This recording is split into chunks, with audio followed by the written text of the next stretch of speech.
What is going on, y'all? I am KM Best, and I am here with a special day one decks I want to play after the balance patch. Now, we've had plenty of discussion about the specifics of the balance patch, so if you want to know what actually changed, you can check out the video in the description if you want to know what changed for balance and for collection. But one of the number one questions I'm getting is, hey, KM Best, what do you want to play? What do you think is good right now? So I'm going to make this video. This video is about the things I think are good right now. Remember, day one. So, definitely take this with a grain of salt, but I hope that, you have enough trust in me to try some of these lists, and I hope that you enjoy them. So, first things first, though, I do want to get this out of the way. I still think the best deck is the one you can see on the screen right now, the only stats deck with Lad in it. I think it is phenomenal. Now, you don't necessarily need Jeff for this build, but he is a generally good card. You could try something like Scorpion. You could try plenty of other 2-cost cards, just something with a goal. Like the idea of Scorpion is, I think Scorpion's probably pretty good in the mirror. That's definitely something you can do.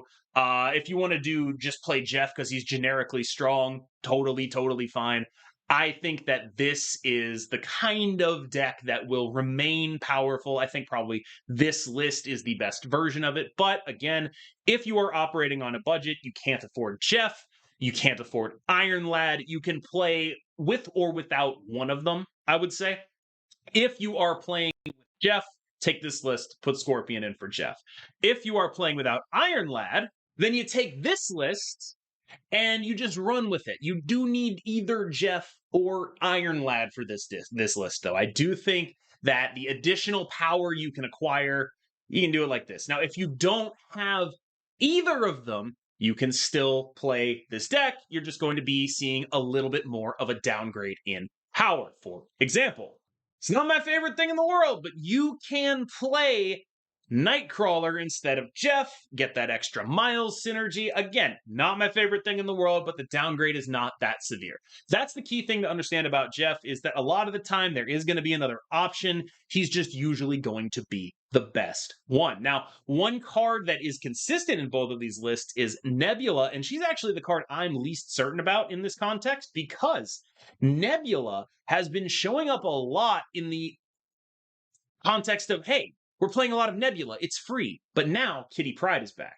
And Kitty Pryde, well, if you play Kitty Pryde on a Nebula lane, you're going to get people. It's going to be bad because you keep playing the Kitty Pryde on the Nebula lane. Your Kitty Pryde gets stats. Their Nebula does not. I had someone actually retreat. When they played a Nebula on turn one, I played a Kitty Pryde and snapped.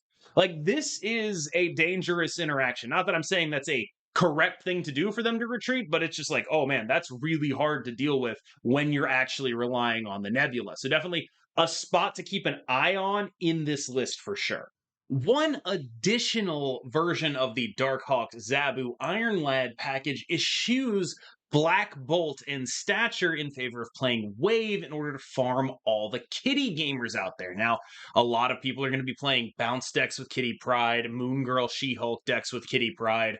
She goes in a lot of those shells. Wave now shuts that down entirely, so we have a Doom Wave style shell mixed with the Zabu Darkhawk stuff. Now, this is pretty similar to a list I was playing before the patch, but the person who brought it to my attention was Mickey, so I do want to give them a shout out there. That said, I do think this is a plausible way for this deck to evolve in the context of so many people playing bounce decks, and my personal belief that the bounce decks, the She-Hulk double up decks, are going to be a little bit favored into the general Black Bolt Stature decks just by virtue of being able to put more points on the board. Wave flips that matchup on its head. You run even America Chavez, so you draw Wave even more. It also means your Iron Lad is more likely to hit good stuff on 4 because Chavez will be at the bottom of your deck. So you have a more reasonable understanding of that. I do think there's definitely places to evolve this list. I believe Mickey was running Jeff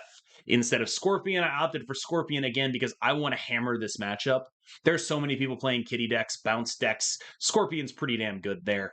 Especially like, they do a bast, you hit them with a scorpion, suddenly like that Mysterio really sucks. If they don't bast, their Mysterio sucks even more because now it's giving minuses to their other lanes. Definitely something that they have to actually really think about. I have not enjoyed playing against Scorpion. It's also, I think, pretty good in the mirror. Scorpion generally good against a lot of things that are going to be holding cards in their hand. It's one of the best 2 drops in the game right now, I think. And so I am generally a fan of it in here. So that would be one other direction you could take this Darkhawk Zabu package. Speaking of Kitty Pryde, she is exactly as messed up as we thought she might be. I was a huge Kitty believer before she got reworked, and now after the rework, there are 2 very obvious homes for her. The first obvious home for her is right here in this bounce list. Now, this list has actually had the highest win rate from ranks 70 to 100 on untap.gg in the first few hours after the patch. It is very, very, very, very, very powerful. One thing to keep in mind if you've never played a bounce list before is that your ordering often matters and your hand size often matters. And so this list is the kind of list that just vomits points onto the board when the things all line up. You get the early Angela, you play the Kitty Pryde in the Angela lane, you beast the Kitty Pryde back. Suddenly you're playing Kitty Pryde every turn and she's 0. Just an absolute engine of this deck. Now, one card you'll notice in here is the Collector. He's been a little middling for me personally, but he's been good. Like, he's not gonna blow you out of the water the way Angela and Bishop are with big numbers, but he just puts some decent numbers on the board sometimes when you play him early enough, and I think it's worth experimenting with him here. Now, I know people are going to ask, what about the America Chavez? Why are you running America Chavez? This is a deck that's never going to play America Chavez, and you are correct. We are never going to play America Chavez, but she makes it so you draw the cards that you need earlier in the game. There are very few cards in this deck that are actually good top decks. Almost none of them are. And now you, especially on turn 6, you draw Beast on turn 6. It's not only unplayable, it's like actively bad for you. Falcon on turn 6, very bad. The Hood on turn 6, very bad. Now, what this Chavez inclusion does is mean that you're playing with effectively an 11-card deck for the first 5 turns. You're more likely to draw your Beast. You're more likely to draw your Bishop, your Angela, all of these cards. So I do like the Chavez inclusion here. I have long been an advocate for Chavez in bounce lists. I think this is a very powerful list, a very strong day 1 list, definitely something to keep an eye on. Next up is the other obvious place for Kitty Pryde to slot in, and this is Kitty Pryde going in the Moon Girl She-Hulk double up deck, and she's pretty damn good, but the deck is also pretty damn good. And one thing that this deck got from the patch is its bad matchups were, at this point in the metagame, mostly wave decks. And with wave seeing I guess you'd call it a rework. I wouldn't necessarily call it a nerf, although I think a lot of people are. Wave's changes have given rise to this kind of deck as a real counter to the only stats list. When I played this deck, I always felt like I was favored playing against the Black Bolt stature lists just because of the sheer volume of points I could generate on the board. And now that Wave is gone, I think this deck might actually, it might be time for it to show up and take its place as a very serious contender, because I personally do believe that it is. One thing that you'll notice in this list is a Carnage. The Carnage is mostly just there because you're very bad against people who put a lot of crap on the board against you, and also you're not super great into, well, it gives you like a little bit of upside with like the Hood or whatever, right? Like you kill off a Hood, you kill off a Mysterio token. Sometimes he's pretty okay. He's a very middling card in this list, very much a tech card. You can replace him with what you want, but when you do make those replacements, you need to keep in mind that you want to get cards out of your hand for Moon Girl. So the cheaper that card you replace him with is, the better he is going to be. Now, we have another deck here where America Chavez is in it, and we're not ever going to actually play her, except, sometimes we can play her. We're just very unlikely to play her. Mostly that is because the only thing this deck is trying to do is Moon Girl onto either She-Hulk or Hitmonkey. One of 2. That's what we do. Sometimes you can Moon Girl onto like some beasted Kitty Prydes, but that's a very specific setup that you have to get going. Now, next up, I do want to talk about a bit of a different list. This one's a little bit more speculative. Keep watching. So this is a Thanos build from Lambie series. I made exactly one change. I'm playing Venom over Killmonger. He was playing Killmonger because he wants to clear space.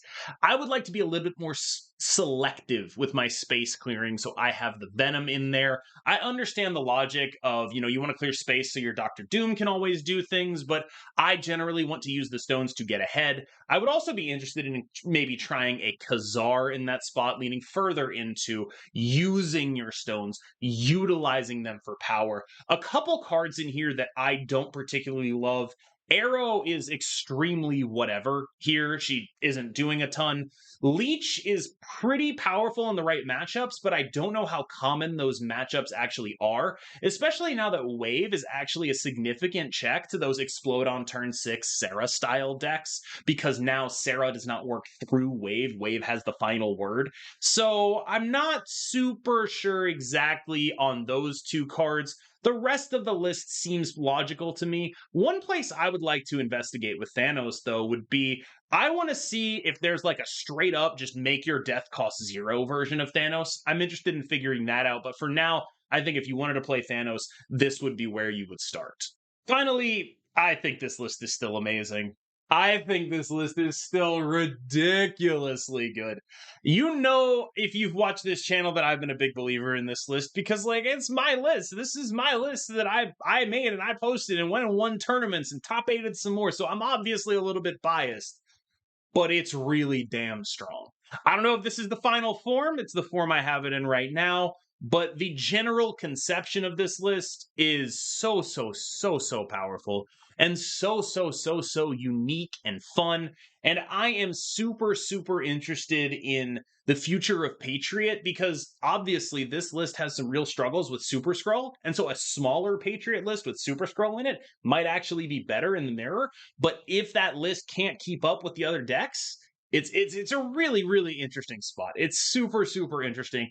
This is my favorite Patriot list right now. It just does a ton of stuff really well. Extremely powerful list, as backed up by its tournament finishes. Obviously, my podcast partner used it to finish first in a 7-round tournament, and then it finished in the top 8 of the most recent Snap.fan Open, one of the only archetypes in the deck that was not a Black Bolt stature list. So I definitely think this list is legitimately real and definitely should be respected in the first few days of the new metagame. Y'all, I have been KM Best. Thank you so much for watching. I really appreciate it. Have a good one. Remember, like, subscribe, dopamine chemicals. Later.